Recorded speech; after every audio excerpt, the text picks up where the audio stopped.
रामनवमी पौराणिक मान्यताएं। श्री रामनवमी की कहानी लंकाधिराज रावण से शुरू होती है। रावण अपने राज्यकाल में बहुत अत्याचार करता था। उसके अत्याचार से तंग होकर देवतागण भगवान विष्णु के पास गए और प्रार्थना करने लगे। फलस्वरूप प्रतापी राजा दशरथ की पत्नी कौशल्या की कोख से भगवान विष्णु ने राम के रूप में रावण को परास्त करने हेतु जन्म लिया। तब से चैत्र की नवमी तिथि को रामनवमी के रूप में मनाने की परंपरा शुरू हुई। ऐसा भी कहा जाता है कि नवमी के दिन ही स्वामी तुलसीदास जी ने रामचरितमानस की रचना शुरू की थी। पुराणों के मुताबिक राम के जन्म के बारे में भगवान शिव ने मां पार्वती को बताया था। वही आज हम आपको बताने जा रहे हैं कि भगवान राम ने जन्म क्यों लिया था। एक कहानी है कि ब्राह्मणों के श्राप के कारण प्रतापभान, अरिमर्दन और धर्मरुचि यह तीनों रावण, कुंभकर्ण और विभीषण बने। रावण ने अपनी प्रजा पर बहुत अत्याचार किए। एक बार तीनों भाइयों ने घोर तप किया। तब से ब्रह्मा जी ने खुश होकर वर मांगने को कहा। इस पर रावण ने कहा कि हे प्रभु, हम वानर और इंसान दो जातियों को छोड़कर और किसी के मारे से ना मरे, यह वर दीजिए। शिवजी ने और ब्रह्मा जी ने रावण को वर दिया।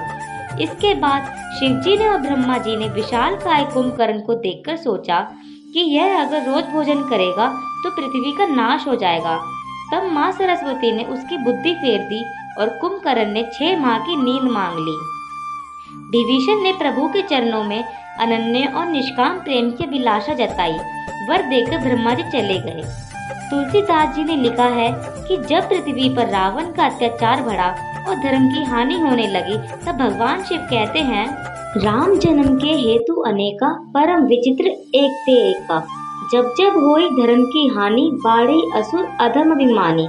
तब तब प्रभु धरे विविध शरीरा, हरे कृपा निधि सज्जन पीरा। यानी जब जब धर्म का ह्रास होता है और अभिमानी राक्षस प्रवृत्ति के लोग बढ़ने लगते हैं, तब तक कृपा निदान प्रभु भांति भांति के दिव्य शरीर धारण कर सज्जनों की पीड़ा हरते हैं।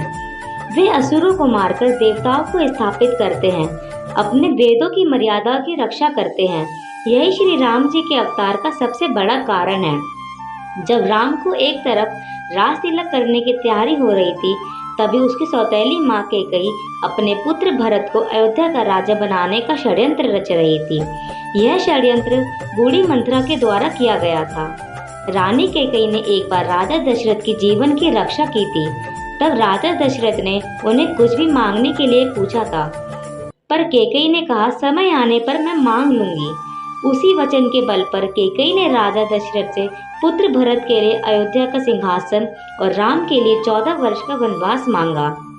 श्री राम तो आज्ञाकारी थे, इसलिए उन्होंने अपनी सौतेली माँ कैकेयी की बातों का आशीर्वाद माना और माता सीता और प्रिय भाई लक्ष्मण के साथ 14 वर्ष के वनवास व्यतीत करने के लिए राज्य छोड़कर चले गए। इस असीम दुख को राजा दशरथ सह नहीं पाए और उनकी मृत्यु हो गई।